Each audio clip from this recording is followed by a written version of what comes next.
Hello, bachcho. Let's see the question. So the question says a teacher one day pointed out his students the peculiar fact that water is unique liquid which freezes exactly at 0 degree centigrade and boils exactly at 100 degree centigrade. He asked the student to find the correct statement based on this fact. So statement क्या क्या है? पहला जो option A में है वो है water dissolves anything, however sparingly the dissolution may be. B में क्या है? Water is polar molecule. C में है boiling and freezing temperature of water were use to define a temperature scale. और डी में आपका क्या है? Liquid water is denser than ice. तो चलिए सबसे पहले देखते हैं इस क्वेश्चन का की कॉन्सेप्ट क्या है.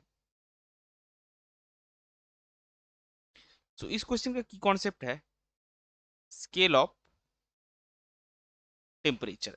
अभी देखिए, अगर हम एक के बाद एक ऑप्शन जो है वो एक्सप्लेन करें तो बेसिकली आपका टीचर ने क्या एक्सप्लेन किया था कि वाटर का जो फ्रीजिंग पॉइंट है वो 0 डिग्री सेंटीग्रेड है और बॉइलिंग पॉइंट जो है वो 100 डिग्री सेंटीग्रेड है.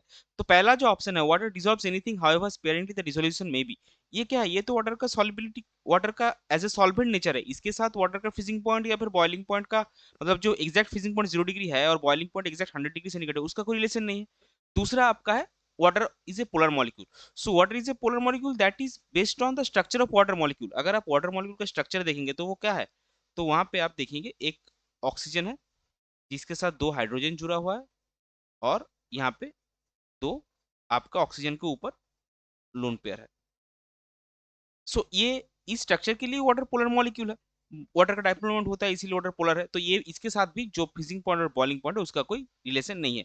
और डी का जो ऑप्शन है liquid water is denser than ice, ये तो उन दोनों का डेंसिटी का फिजिकल प्रॉपर्टी होगा. इसके साथ वाटर 0 डिग्री पे फ्रीज करता है और 100 डिग्री सेंटीग्रेड पे बॉयल करता है उसका कोई रिलेशन नहीं है. लेकिन सी वाला जो पॉइंट है boiling and freezing temperature of water और use to define temperature scale, वो क्या है? वो आपका सेल्सियस स्केल है. Celsius scale has a range from 0 degree centigrade to 100 degree centigrade. यानी कि आपका सी वाला जो पॉइंट है वो करेक्ट होगा क्योंकि वाटर का जो फ्रीजिंग पॉइंट है 0 डिग्री सेंटीग्रेड और बॉइलिंग पॉइंट आपका है 100 डिग्री सेंटीग्रेड और इसी रेंज को हम as a Celsius scale use करते हैं. सो बॉइलिंग पॉइंट आपका करेक्ट आंसर हो जाएगा option C, that is boiling point, boiling and freezing temperature of water were use to define a temperature scale. I hope you understood well. Best of luck. Thank you.